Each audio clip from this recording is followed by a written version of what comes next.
هنتكلم عن العربية الكيا بيكانتو 2015.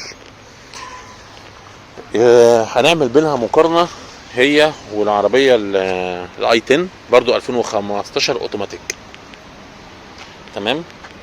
هي العربية طبعا يعني من ضمن مميزاتها هنتكلم على عيوب ومميزاتها الاول. هي المكنة بتاعتها صغيرة، بتنزل 1200 سي سي. نبص بقى على مميزاتها وعيوبها بالنسبه لسحب الموتور. بالنسبه هي اولا العربيه كقعدتها كده اهوت زي ما قلت من شويه، القعده وانا سايق العربيه اريح من العربيه من الاي 10. بس بص من تحت هنا كده حته عدم حركه الدركسيون دي مخلي العربيه يعني كده كده ايه، ممكن تقطع البنطلون في السواقه. بالنسبه للعربيه دلوقتي هو التقييم بتاعها عامه. العيب اللي في العربيه ان كلها بلاستيك، يعني هنا بص مفيش خالص فيها جلد في اي حته، كله بلاستيك. الحاجه التانيه العربيه من جوه برده ضيقه شويه، الدركسيون ما فيهوش حركه، ثابت.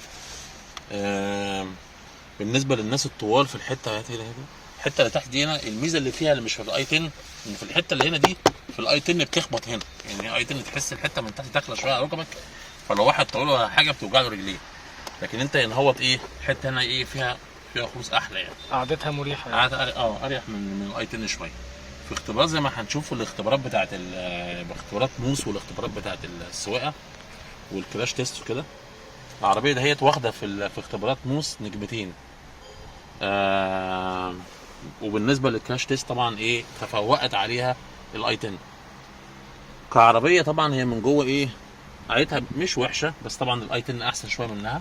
نشوف كده ورا عامله ازاي القعده ورا. احنا في هذه القناه اللي اسمها اوتو باشا، انا وصديقي العزيز احمد السيد، بنتكلم عن تقييمات السيارات بشكل عام، ايه الحاجات اللي تتجنبها لما تروح تشتري عربيه تعمل ايه.